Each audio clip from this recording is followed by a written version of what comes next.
Café de Sèvres.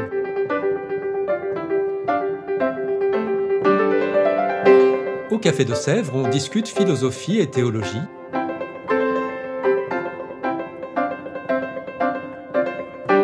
C'est là que chaque semaine, Isabelle, Parnell et Claire dialoguent avec un enseignant du Centre Sèvres, faculté jésuite de Paris.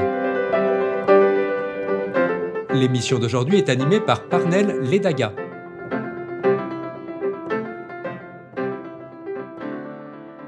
Bonjour à tous, chers auditeurs et auditrices du Café de Sèvres. Je suis heureux d'être avec vous pour un nouveau podcast. La semaine prochaine, le 15 mars précisément, il y aura ici aux facultés Loyola de Paris une journée d'études sur la pratique du pardon et la réparation.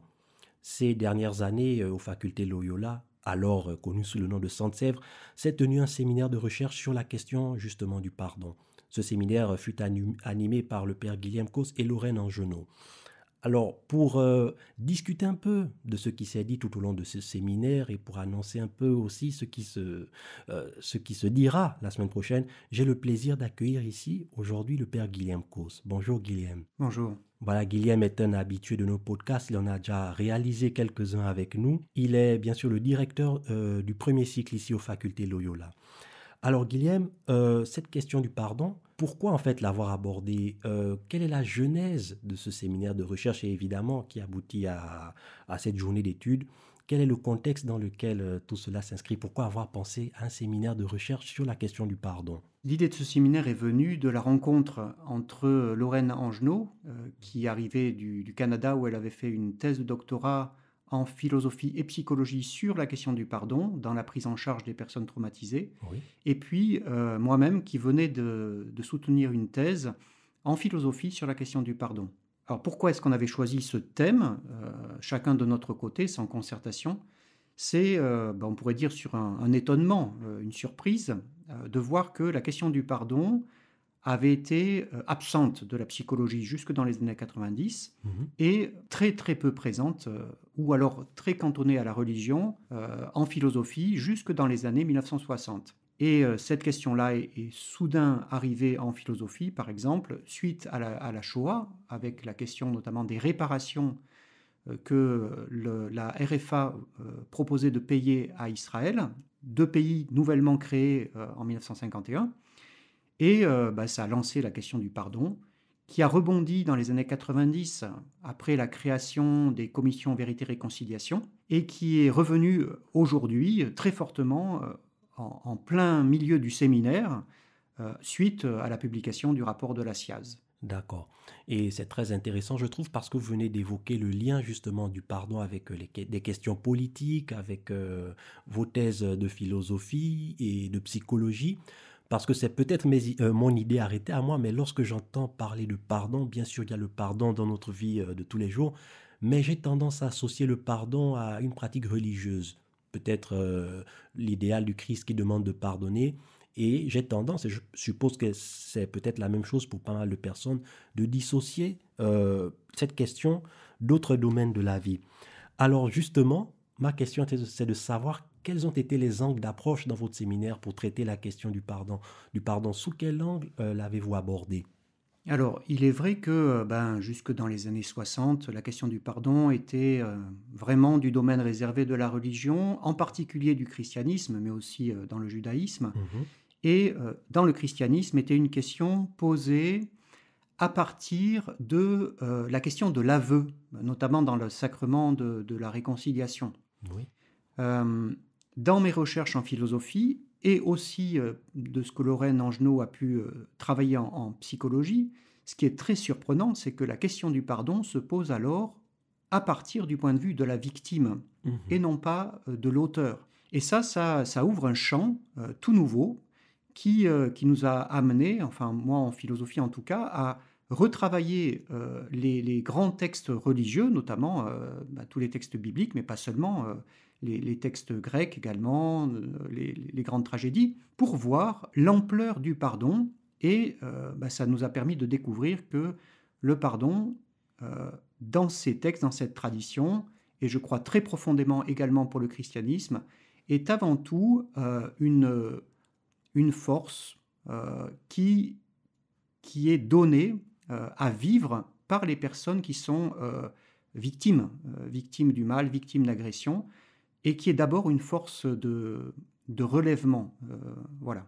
Je comprends, vous me donnez de comprendre qu'on peut aborder bien sûr la question du pardon sous différents angles. Mais alors, j'aimerais vous poser une autre question.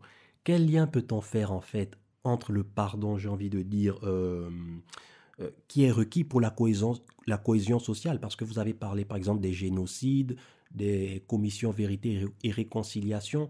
Lorsqu'un groupe dans une société a opprimé un autre et il y a cette notion de pardon qui est souvent convoquée dans les commissions de vérité et réconciliation. Mais quel lien peut-on établir entre ce type de pardon et le type de pardon qui est plus individuel, celui dont vous avez justement parlé quand on se situe au niveau de la victime qui a subi toutes sortes d'abus et qui va peut-être s'engager dans un processus de pardon. Y a-t-il un lien, une connexion de ces deux types de pardon, public ou collectif et individuel? Benoît Guilloux, qui a participé à notre séminaire, qui est rédacteur en chef de la revue Projet, qui a fait une enquête de sociologie sur les pratiques du pardon au Rwanda après le génocide, Oui. a une très, très belle et très juste expression sur un processus vagabond. Et lui, il parle de pratique au pluriel. C'est vrai que le pardon, quand on commence à l'étudier de près, a quelque chose d'insaisissable. C'est quelque chose qui apparaît, qui est un don, qui est de l'ordre d'un événement, mais qui est aussi de l'ordre d'un processus qui va se déployer sur différents niveaux, différents plans, indépendamment ou simultanément. Et toute notre étude a consisté à prendre à prendre du recul pour voir l'ampleur de la question et de voir notamment que quand on parle du pardon, alors il y a un numéro de la RSR qui vient de sortir, la recherche de sciences religieuses, Oui, tout à qui fait. montre bien que dans la tradition biblique, pardon et justice ne sont jamais séparés, ce qui est tout à fait juste. De même, la question du pardon apparaît à chaque fois liée du côté de la victime à sa capacité à retrouver confiance, à retrouver une place dans la communauté, à recevoir ce dont elle a besoin pour se reconstruire autant que possible, et lié également à l'auteur par rapport à la question de la reconnaissance des faits, le fait de ne pas recommencer, le fait de se soumettre à la décision de justice, etc. Donc toutes ces dimensions font qu'il y a une partie de la question du pardon qui s'adresse à l'individu. À chaque fois, ça concerne une personne, une autre personne, et en même temps, ça concerne des collectifs et des institutions. Et tous ces éléments travaillent ensemble. Et l'enjeu, c'est aussi de distinguer ces différents plans pour comprendre quels sont les éléments nécessaires pour qu'on puisse dire que le processus du pardon est vraiment là, et quels sont les moments où on peut dire qu'il y a une perversion du pardon ou un pardon qui n'est pas vraiment présent, même si on le nomme, même si on le convoque. C'est important de pouvoir distinguer ces différents éléments. Mais alors, au fond, est-ce qu'il y a des limites à la question du pardon? Parce que, en discutant avec vous, je me rends compte évidemment qu'il y a tellement de manières, tellement de dimensions à à la notion du pardon, mais n'y a-t-il pas aussi des limites? Je veux dire, des limites peut-être matérielles, dans le cas par exemple des commissions de vérité et réconciliation, lorsqu'un État va vouloir réparer, si on peut le dire ainsi, des torts commis, n'y a-t-il pas certaines formes de limites matérielles, peut-être des choses qu'ils ne pourront pas faire, ou alors même si on accorde à une communauté, je ne sais pas, des terres ou des compensations financières, on est en droit de se demander si cela répare vraiment en fait le tort subi. Mais en dehors même de ces considérations matérielles, n'y a-t-il pas aussi peut-être des limites d'ordre métaphysique, dans le sens où on peut toujours se poser la question sur ce qui constitue réellement le pardon, donc d'un point de vue théorique, ou alors dans d'autres domaines aussi. On peut parler par exemple aussi de limites personnelles. Peut-être que la personne qui a été victime d'un abus n'a juste pas envie de pardonner ou ne peut pas le faire. Est-ce que là, on ne peut pas considérer que ce sont des limites possibles au pardon? Tout dépend à quel niveau on regarde le pardon. Si je regarde le pardon comme un principe, par exemple, Paul Ricoeur définit le pardon comme notre capacité à séparer, Oui. distinguer la personne et ses actes. C'est-à-dire quelqu'un qui commet un crime ne peut pas être réduit à ce crime. Et le pardon, c'est ce qui nous fait le regarder comme pouvant se régénérer, on pourrait dire moralement, c'est-à-dire agir mieux à l'avenir, prendre conscience de ce qu'il a fait. Voilà. Donc de ce point de vue-là, le pardon est un principe, et comme principe, il n'y a pas de limite comme telle. Alors en revanche, des limites apparaissent en fonction des circonstances, en fonction des personnes, et la première limite qu'on peut repérer, c'est le pardon est quelque chose qui vient, mais qui ne peut pas venir sans notre consentement. On peut ne pas consentir, on peut préférer la vengeance. Oui. Ça, c'est une limite du pardon, mais qui est d'une certaine manière une limite subjective. Ensuite, il y a des limites qui tiennent à notre finitude, qui font que, par exemple, un processus du pardon pour une victime, ça va la conduire peu à peu vers un apaisement, une capacité de resocialisation, etc. Pour certaines personnes, le traumatisme est tellement grave que cette capacité-là, même avec de l'aide de psychologues, de professionnels, va prendre énormément de temps, voire ne pourra jamais arriver. Ce qui veut dire que pour cette personne-là, le processus du pardon, possible en principe, n'advient pas. Alors, on ne peut jamais dire qu'il n'adviendra jamais, parce que l'être humain étant ce qu'il est, parfois il y a des surprises, il y a des petits miracles, comme dirait Paul Ricoeur, mais il n'y a pas de garantie. Voilà. Donc de fait, c'est une question compliquée, complexe. Néanmoins, on peut s'appuyer sur des témoignages pour voir, et puis sur des études, y compris scientifiques, pour voir comment les étapes du pardon peuvent être déployées, comment des structures peuvent être mises en place, comme les commissions de reconnaissance et de réparation, l'instance nationale indépendante de reconnaissance et de réparation, etc., pour accompagner et susciter et promouvoir ce parcours, parce qu'on sait que les personnes qui le vivront vont retrouver une vie sociale, un apaisement, sans garantie cependant, ce qui fait que, au bout du compte, on reste quand même avec le tragique du mal lorsqu'il est commis d'une personne contre une autre personne.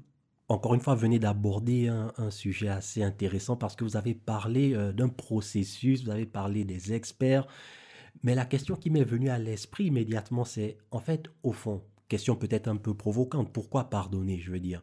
Nous qui sommes chrétiens, nous savons, oui, les vertus, nous connaissons les vertus du pardon, Dieu demande de pardonner, mais prenons le cas de quelqu'un qui ne croit tout simplement pas. Pourquoi est-ce que lui, il doit pardonner? Parce que si on détache cette notion du pardon de sa dimension religieuse, quel avantage a en fait celui qui a subi un traumatisme atroce? Pourquoi doit-il pardonner à son bourreau en fait? Est-ce que c'est parce que c'est quelque chose qui peut le guérir? Mais au fond, est-ce qu'on ne peut pas envisager une personne qui en fait guérit sans devoir pardonner? Alors, d'abord, je crois qu'il est très important de dire que le pardon n'est pas de l'ordre du devoir. Ce n'est pas quelque chose qu'on doit donner ou doit demander. Ce n'est pas de l'ordre de la morale. Le pardon est plutôt de l'ordre de la vie. On pourrait le regarder ainsi. Une personne qui a vécu, qui a été victime d'un traumatisme, alors en justice restaurative, on dit qu'il y a un certain nombre de besoins qui ont été créés par ce traumatisme. Par exemple, cette personne n'est plus capable de sortir dans la rue seule parce qu'elle a peur. Le processus que nous identifions comme pardon consiste à l'accompagner pour qu'elle retrouve une confiance minimale, les conditions pour retrouver une vie sociale plus fluide. Voilà. Ça, nous appelons ça le pardon. Simplement, ça peut passer par, au niveau du vocabulaire et du discours, par le fait qu'elle pourra dire à un moment donné, voilà, j'ai pardonné, ou j'ai commencé à pardonner, ou j'ai commencé à vivre le pardon par rapport à telle et telle personne, tel et tel événement, ou pas, elle pourra ne pas le dire.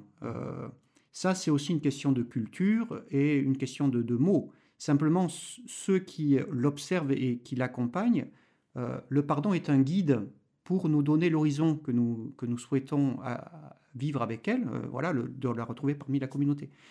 C'est un peu la même chose pour un agresseur. Il n'a aucune obligation de demander pardon. Simplement, quand il est un agresseur qui est, par exemple, mis devant la justice, la manière dont la justice le regarde, elle va sanctionner l'acte qu'il a commis et va donner une sanction à la personne, en espérant, ça fait partie des principes de la justice, que cette sanction l'aide à prendre conscience de ce qu'elle a fait. Et voilà. Donc là, on voit bien qu'il y a le principe qui sépare l'acte de la personne, le principe de pardon, Oui. est supposé par la justice. Voilà. Y compris quand l'agresseur ne parle jamais de demander pardon. Simplement, si lui, il rentre dans ce processus véritablement et qu'il prend conscience du mal qu'il a commis et qu'il vit un repentir et qu'il s'interroge pour savoir ce qu'il peut faire désormais pour vivre mieux et éventuellement même pour aider d'autres personnes, là, quand nous observons ce processus, nous disons, voilà, ça, c'est ce que nous appelons le pardon. Et dans ce sens-là, on comprend pourquoi le pardon est un des éléments essentiels de la vie en commun, sans pour autant que ça ait à être verbalisé. Et à contrario, il arrive des moments où le pardon est verbalisé comme un devoir, Oui. Ce que vous aviez évoqué au début. À ce moment-là, on assiste à ce qu'on peut appeler une perversion du pardon. C'est-à-dire comme si le pardon était quelque chose qu'on devait vivre. Et au fond, quand on demande à une personne de pardonner, en fait, on ne cherche pas du tout à ce qu'elle aille mieux. On cherche à ce que le silence se fasse. C'est une sorte d'amnistie. Et là, ça bloque en réalité le vrai processus. Donc on parle du pardon, mais surtout pour ne pas le faire. Ça, c'est vraiment une perversion. Alors une chose est certaine, je viens de me rendre compte que la question du pardon recouvre vraiment beaucoup de dimensions, elle est beaucoup plus profonde que ce à quoi nous pensons très souvent. Et justement pour vous tous, chers auditeurs et auditrices, si vous souhaitez en savoir plus, je vous invite à cette journée d'études qui se tiendra ici aux facultés Loyola Paris le 15 mars prochain. Et justement parce que cette journée d'études est aussi un peu le fruit de ces années de recherche, de discussion, de ce séminaire qui a eu pour thème majeur le pardon et la réparation. Alors, une partie de ce séminaire a déjà été mise par écrit sous la forme d'un livre qui est disponible ici aux facultés Loyola Paris. Le livre s'intitule « Le pardon dans tous ses états ». Il est vendu ici à l'accueil des facultés Loyola. Merci infiniment à vous, Guillaume, de nous avoir parlé du pardon. Merci beaucoup, Parnell. Voilà, je vous en prie. Vous êtes toujours le bienvenu ici. Et quant à vous tous, chers auditeurs et auditrices du Café de Sèvres, je vous remercie pour votre écoute et votre fidélité. Je vous donne rendez-vous dans 2 semaines. D'ici là, portez-vous bien. À très bientôt. Au revoir.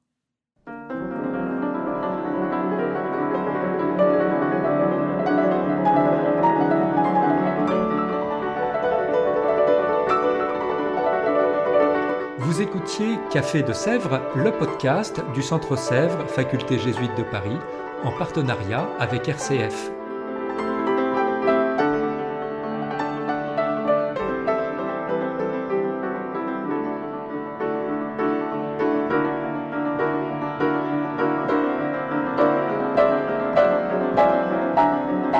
Pour ne rater aucun épisode, abonnez-vous sur votre application préférée. Spotify, Deezer, Apple Podcast ou Google Podcast.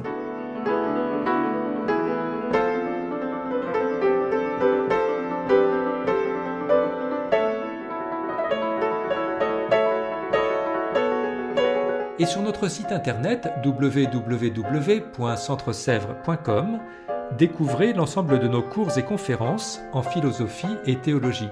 À bientôt.